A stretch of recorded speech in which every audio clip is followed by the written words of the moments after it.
Democrats accused former President Trump of a judicial coup d'etat when he filled vacancies on the federal bench. But as of last week, President Biden has actually nominated more people for the federal bench than President Trump did during his first year in office.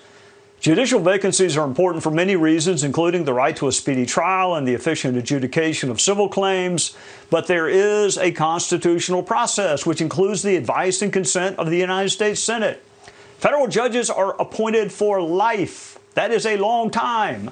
Presidents appoint women and men to the federal bench who will assuredly be in office long after the president's gone and very likely be in office long after the senators themselves are gone. Some federal judges have served for over half a century.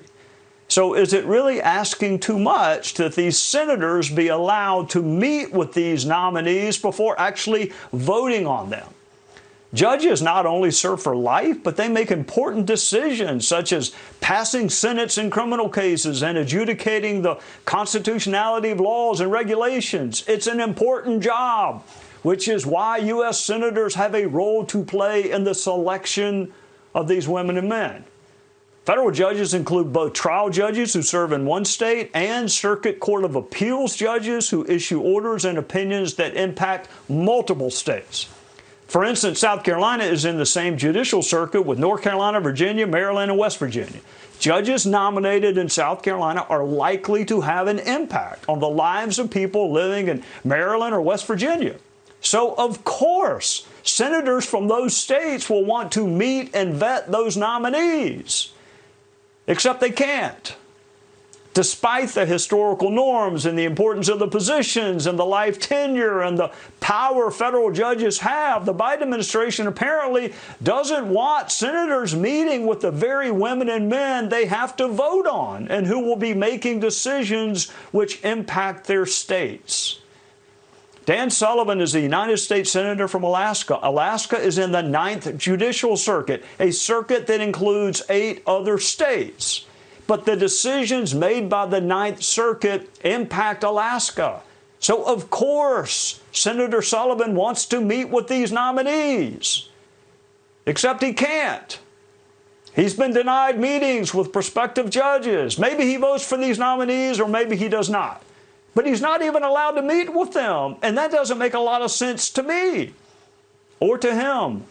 Senator Sullivan joins us now. Thank you for joining us, Senator. I actually watched your conversation with Senator Whitehouse from Rhode Island on the Senate floor. It was cordial, as most Senate conversations are, but I do not understand the explanation for why you cannot meet with judicial nominees whose decisions impact your very state.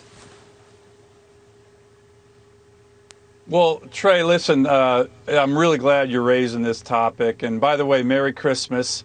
Great to be on the show. But here's the thing. This administration, with some Democratic allies in the House and Senate, has been smashing key constitutional norms. As you know, they're trying to pack the Supreme Court. Look at Elizabeth Warren just announced that. They're trying to kill the filibuster. And then this one comes up, trying to undermine the advice and consent role that the U.S. Senate has with regard to nominees, especially, as you mentioned, judges who have life tenure. So I've been fighting this, and I'm actually glad to report right now that we finally have a victory in this one. We have stopped in its tracks this latest attack on the Constitution and constitutional norms.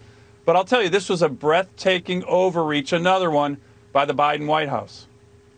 Well, good for you, Senator. How in the world? Because I think it was just this week, I watched you and Senator Whitehouse.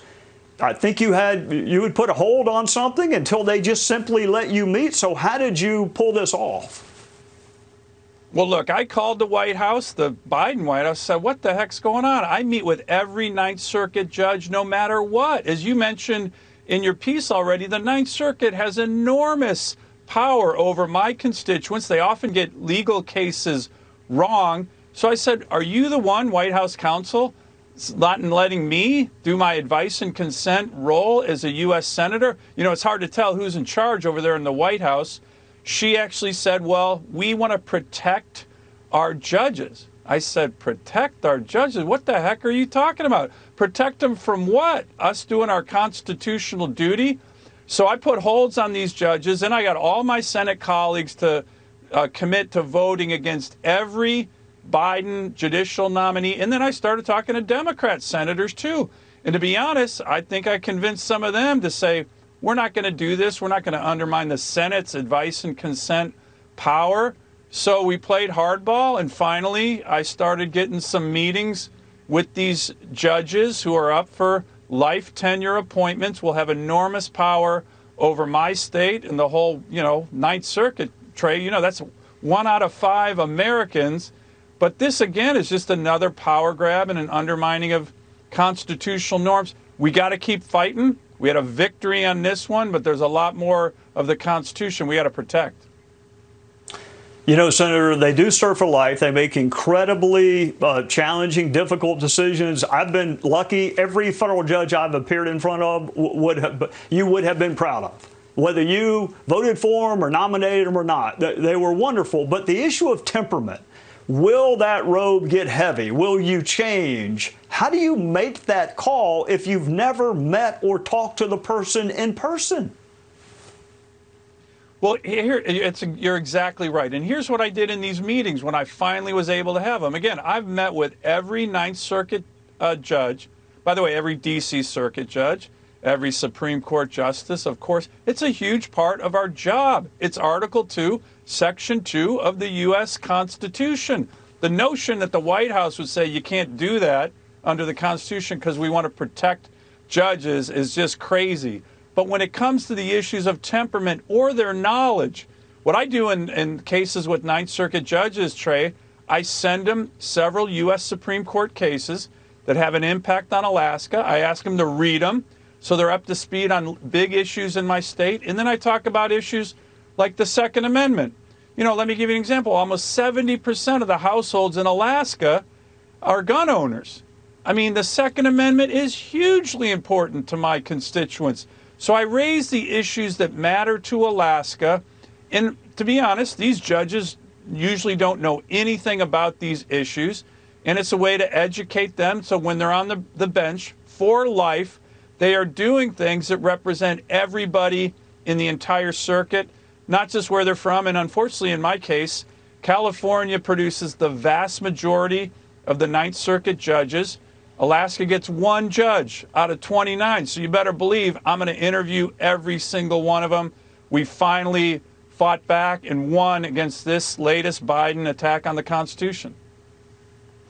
Well, Senator, just to show you how much of a nerd I am, I was actually watching C-SPAN, so I listened to it, and that's what piqued my interest. Congratulations to you for getting this resolved. Life is a long time. You have a job for 6 years. Mine is sort of day to day or night to night. But life is a long time. So kudos to you for staying on it and getting it resolved.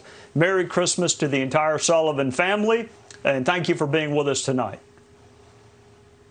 Thank you, Trey. Merry Christmas to you and your family as well.